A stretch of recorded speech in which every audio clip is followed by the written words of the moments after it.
For Crema Media's Polity, I'm Sanel Dlamini. Leanne Hunt discusses her latest book titled What Every Blind Person Needs You to Know. Tell us what inspired you to write this book and who should be reading it. I decided to write the book because it was born out of my own frustration as a person with partial sightedness, just feeling that people didn't understand what my needs were. And more particularly feeling that I wanted to be given a chance to maybe take risks and to branch out and do new things, and wanting people to know that they could support me and how to support me. Why is it important to know how to handle blind or visually impaired people? I think it's very important simply because most people assume they know what the person needs and they don't necessarily. In many respects they will offer the help that they can see that the person might need, which is mostly physical help, but they're not really thinking of the emotional and psychological needs of the person, and that's just why I wanted to share these ideas. In the book, you reveal that you were once prejudiced towards disabled people and you felt ashamed. What was your wake-up call? That's an interesting question.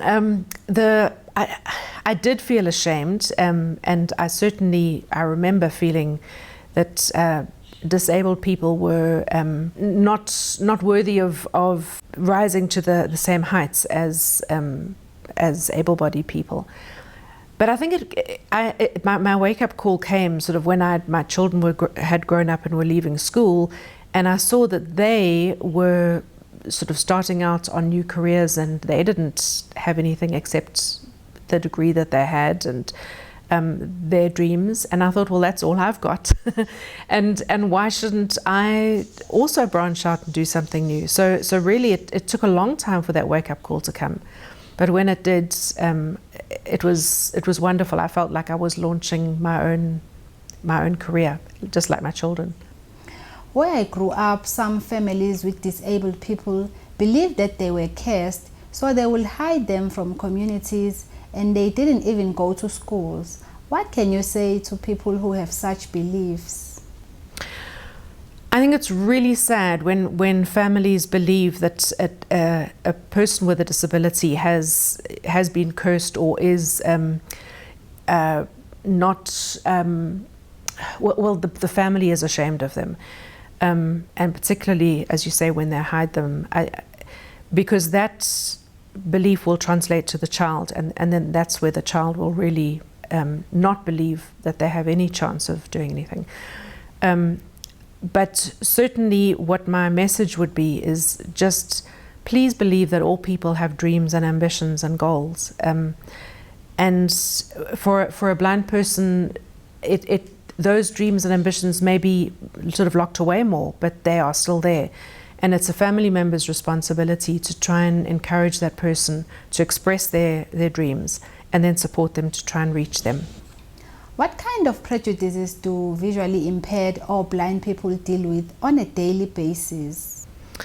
There's perhaps lots, and many that I don't actually have to deal with. But in my book I discussed several of them, and one of them would be the idea that because you can't see and you can't necessarily keep up with what is going on around you, that you're stupid or ill-informed or left behind in a way, you know, that you just are not aware of what is happening in the world. And that may be true for some people if they've not had the advantages of staying up to date and particularly access to computers and things.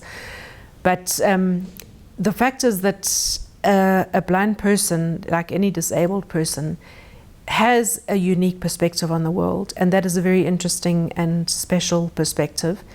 And it would be much more useful if people actually took an interest and asked questions and tried to understand that different perspective. As a blind person, you were, however, lucky to lead a normal and a happy life. Can you briefly share your achievements? I was really fortunate. My parents were tremendously supportive, and by the time my eyesight started really deteriorating, which was around my matric for me, They provided me with special electronic equipment that could magnify text. And later on, when computers became available with screen reading software, my husband gave me a wonderful laptop computer, which really changed my life, I think.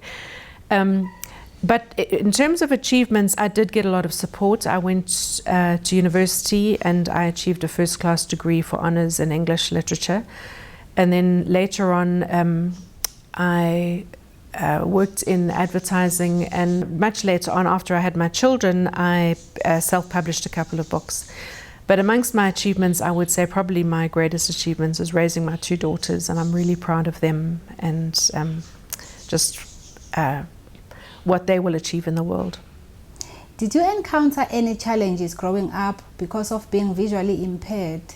I think the biggest challenge for me was one of self-belief and feeling that I had something to give to the world. I desperately wanted to be relevant and to make a difference and to help other people, but I kind of felt like I was the person that everybody needed to help, and therefore I didn't have a right to offer help to other people.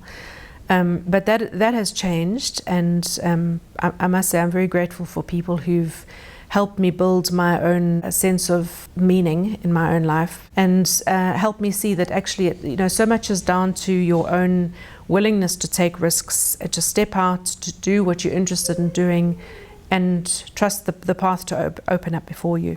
Can you highlight why you believe that it is important for a visually impaired person to have a role model? And did you have one yourself? Well, yes, I did actually. I think besides my parents, who were obvious role models to me because I admired them and I wanted to grow up to be like them, I became a Christian at age 14. And for me, in the first, say, 20 years first 20 years of being a Christian, I suppose Jesus was my role model. I wanted to be kind and compassionate and courageous and do all those things. As my faith has sort of matured and I've focused more on what I could do and who I was as a woman and living in South Africa, my role models have been more sort of, I suppose, social action people and political people who've not necessarily taken a political stage, but actually achieved a lot, probably on quite low profile, in quite a low profile way. Do you think blind people are catered for in our communities? I think the government is doing quite a lot in terms of empowering disabled people, encouraging employers to employ them. So that's on a policy level. But I think that a lot still has to be done in terms of educating people. And I think that can help, at least that can begin at school level or even before children go to school, by parents who are aware that blind people and people with any sort of disability have a role to play in society and need to be treated with as much respect and love as anybody else. Where can people get your book?